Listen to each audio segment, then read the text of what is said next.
হিজড়া জনগোষ্ঠী বর্তমানে কঠিন সময় পার করছে। নানা বাস্তবতার কারণে তারা আগের মতো রাস্তায় বের হতে পারছে না। ফলে অনেকে অর্থ সংকটে ভুগছেন, এমনকি অনেকের দিন কাটছে খাবারের অভাবে। এই পরিস্থিতিতে নেত্রকোনার কৃতি সন্তান ও জাতীয় নাগরিক কমিটির কেন্দ্রীয় সংগঠক প্রীতম সোহাগ হিজড়া জনগোষ্ঠীর পাশে দাঁড়িয়েছেন। আর শুক্রবার সকালে নেত্রকোনার পশ্চিম কুরপার এলাকায় বসবাসরত হিজড়া সম্প্রদায়ের সদস্যদের মাঝে চাল, ডাল, তেল সহ এক মাসের বাজার তুলে দেন নেত্রকোনা জেলা হিজড়া কমিটির সভাপতি লতার হাতে। প্রীতম সোহাগ, আমি বৈষম্য বিরোধী ছাত্র আন্দোলনের কেন্দ্রীয় সমন্বয়ক হিসেবে ছিলাম। এখন আমাদের যে ছাত্রদের যে নতুন রাজনৈতিক দল হলো ছাত্র তরুণদের নেতৃত্বে জাতীয় নাগরিক পার্টি, সেটার সংগঠক নেত্রকোনা আমার জেলা। এবং এখন কথা যেহেতু রাজনৈতিক চর্চা করব, বাংলাদেশের রাজনীতি করতে চাই, তো রাজনীতি তো মানুষের জন্যই করা, তাই না? রাজনীতি করা জনসেবা করতে, জনসেবার যে উদ্দেশ্য নিয়ে করছি। তো এখন আমার সমাজে যারা আছে সকলকে তো আমার দেখতে হবে, সকলে খোঁজখবর নিতে হবে।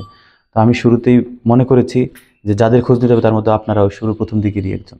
তো এই জন্য আপনাদের কাছে আশা আর কি। এ সময় উপস্থিত ছিলেন বৈষম্য বিরোধী ছাত্র আন্দোলন নেত্রকোনা জেলা শাখার আহ্বায়ক শেখ হাসনাত জনি, যুগ্ম আহ্বায়ক মিনাজ সুহেল, শান্ত খান, এমদাদ ও সংগঠক ইফতিয়ার রহমান পিএল সহ অন্যরা। সাহায্য প্রদানকালে জাতীয় নাগরিক কমিটির কেন্দ্রীয় সংগঠক প্রীতম সোহাগ হিজড়া জনগোষ্ঠীর পাশে থাকার প্রতিশ্রুতি ব্যক্ত করেন এবং তাদের জন্য আরো কার্যকর পদক্ষেপ নেওয়ার আশ্বাস দেন। মানুষের জন্য কাজ করতে চাই, নিজেরা যাতে খেতে পারি, মানুষের জন্য যাতে ব্যবস্থা করে দিতে পারি, অন্তত সচেতন করতে পারি, এটা। আর আরও আসছি আপনাদের কাছে তথ্য নিতে। আমি যেরকম আমার ঘরে বা সমাজে বাস করতে বিভিন্ন সমস্যার সম্মুখীন হচ্ছি, ঠিক একই রকম আপনিও আপনার সমাজে বিভিন্ন সমস্যার সম্মুখীন হচ্ছেন।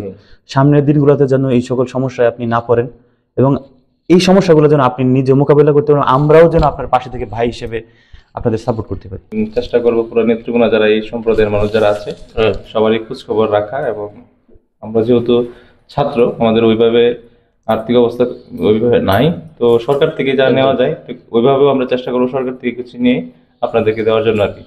আপনাকে দিয়ে শুরু করলাম, শেষ করবো ইনশাআল্লাহ নেত্রকোনা সবাইকে দিয়ে। আর আপনাদের জন্য আমরা আমাদের সমাজ সেবা অধিদপ্তর সরকারি যেগুলো আছে, আমি নিজে গিয়েছিলাম, আমি কথা বলে এসেছি যে ওনাদের জন্য কি আছে এবং কি যুক্ত করা যায়। এবং আমরা চাই আমাদেরও কর্মসংস্থান হোক, বেকার ছেলেদের, আপনারা যারা আছেন, যারা কর্মসংস্থানহীন আছেন, তারাও যেন কর্মসংস্থান করতে পারে এবং সমাজের আমরা বিভিন্ন কাজে আপনাদেরকে সম্পৃক্ত করতে চাই।